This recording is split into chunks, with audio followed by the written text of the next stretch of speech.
September 21, aking kaarawan. Ngunit sa araw na ito, tanghali na ako nagising. Sakto kasing 2 araw ang aking day off. Tapos ang sarap pa itulog dahil napakalamig. Siyempre, bago matulog at pagkagising, dasal muna. Magpasalamat na tayo ay muli pang nagising. Ako'y babangon na kasi tanghali na at ako'y nagugutom na. Siyempre, kunting ayos muna sa ating higaan para pagbalik mamaya paghiga, hindi na mukhang makalat. Hindi naman kailangang pulidong-pulido, basta medyo maayos lang sa mata, okay na. Sa araw na ito, wala talaga akong ibang planong gawin, kundi ang matulog at bumawi ng pahinga. Ayokong maghanda kasi walang budget at may project pa akong tinatapos sa bahay. Kaso naisip ko, unang birthday ko nga pala dito sa Canada, kaya maghanda na lang ako at mag-celebrate at magpasalamat sa biyayang aking natatamasa. Kaya eto, nagluto na ako kaagad ng aking magiging almusal. Ito, lucky me, baong ko pa to galing sa Pilipinas.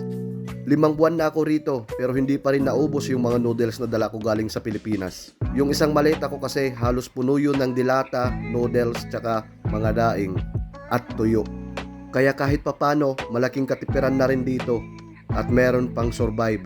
Alam ko maraming nakaka-relate dito na ito yung nagiging pantawid natin sa ating araw-araw, lalo na kapag tayo ay pagod at walang oras magluto ng iba pang masarap na pagkain para sa atin.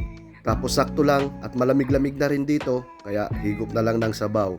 Tapos pagkatapos ko nga palang kumain, ay diretsyo na ako nagbihis at ako ay aalis papunta sa grocery. Tapos iniisip ko rin kung magpapagupit ba ako o hindi. Ayoko sanang magpagupit pero parang nakakatihan na ako sa buhok ko. Tapos ito, paalis na ako. Mamimili ng aking ihahanda at magpapagupit na rin. Sa totoo lang, nakakatamad talagang mag-celebrate dito, lalo na't malayo naman sa mga kapamilya ko at saka sa mga kamag-anak ko rito. Pero walang magagawa, ganun talaga, laban lang. Sa mga ganitong okasyon pa naman ako madalas tinatamaan ng lungkot at ng pagka-homesick. Kaya mas lalo akong ginanahan maghanda at mag-celebrate na lang, tapos i-invite na lang yung mga ibang Pilipino na nakilala at naging kaibigan ko na rito. Kaysa humiga maghapon at magpahinga, lalo ko lang sigurong mararamdaman ang pagka-homesick. Kaya ito, papunta na ako sa grocery.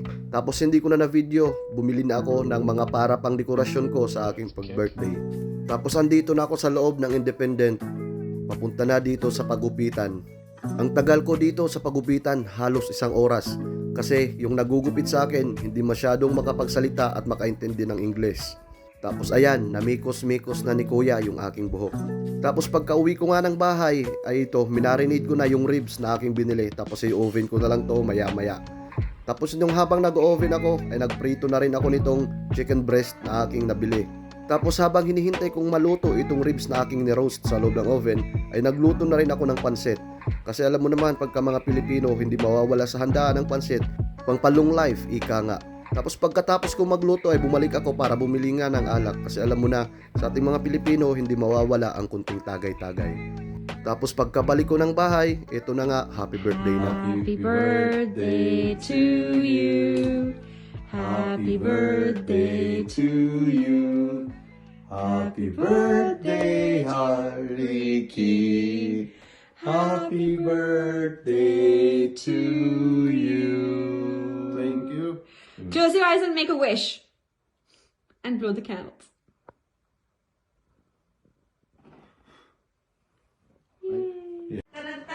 Happy birthday to you.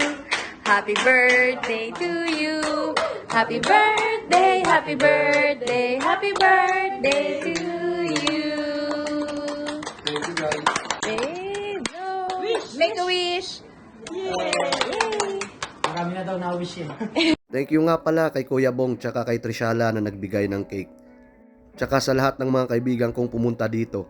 Tsaka sa lahat ng mga bumati sa akin sa social media. Maraming salamat.